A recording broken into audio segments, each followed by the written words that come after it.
ఆదిలాబాద్ జిల్లాలో ఉట్నూరు ఏజెన్సీలో viral fevers విజృంభిస్తున్నాయి. పలు మండలాల్లో వందల సంఖ్యలో జనం విష జ్వరాల బారిన పడుతున్నారు. ఉట్నూరు హాస్పిటల్, రిమ్స్ హాస్పిటల్లో విష జ్వరాలతో బాధపడుతున్న వారితో బెడ్లు ఫుల్ అయ్యాయి. రిమ్స్ హాస్పిటల్కు ట్రీట్మెంట్ కోసం రోజుకు 1400 మంది వరకు వస్తున్నారు. డెంగీ, మలేరియా కేసులు పెరుగుతున్నాయి. పారిశుద్ధ్య లోపమే వైరల్ ఫీవర్స్ కు కారణమంటున్నారు జిల్లా ప్రజలు.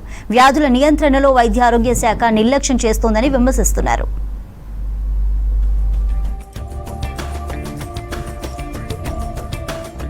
ఆదిలాబాద్ జిల్లాలో విష జ్వరాలు ఆందోళన కలిగిస్తున్నాయి.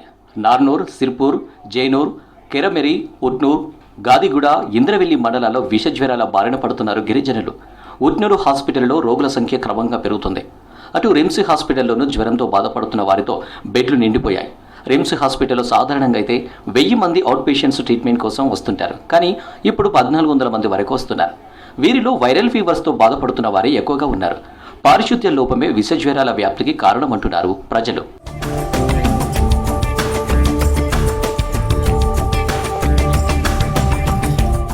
ఉట్నూరు ఏజెన్సీలో చిన్నపిల్లలపై విష జ్వరాల ప్రభావం ఎక్కువగా ఉంది.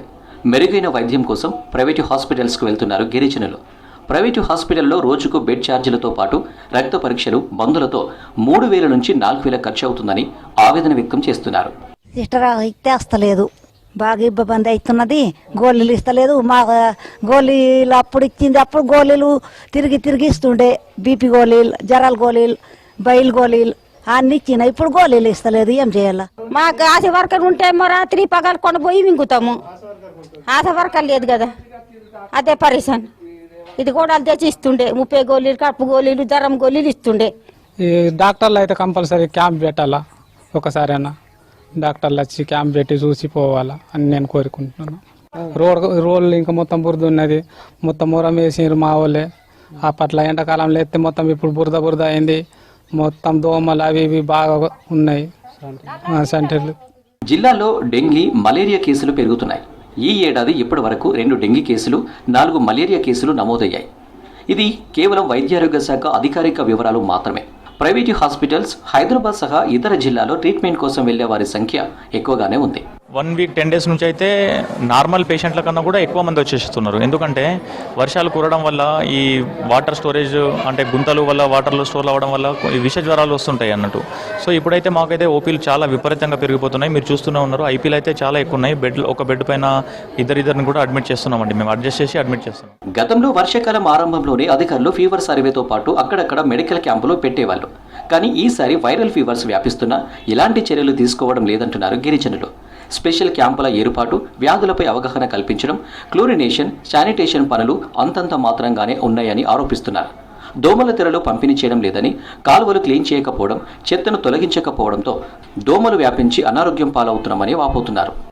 ఆయనకు వాంతులు, విరేచనలు అవుతున్నాయి. బాగా ఉన్నది పాపం. ఆయనకి ఇప్పుడు మంచిగా నిన్నటికి ఏళ్ళకి బాగా తేడా ఉన్నది. ఊట్నూరు లేకపోతే వెళ్తే కడం వెళ్ళాలి. అంత దూరం వెళ్ళడం కుదరక ఊట్నూరు వచ్చేసినాం సార్. చాలా ఇబ్బంది, ఫీవర్ తోటి చాలా ఇబ్బంది పడుతున్నారు సార్. అక్కడ క్యాంప్ పెడితే బాగుంటుంది అనేసి నా యొక్క కోరిక. ఇది ఏజెన్సీ ప్రాంతం, ఆదివాసులు ఉన్న ప్రాంతము.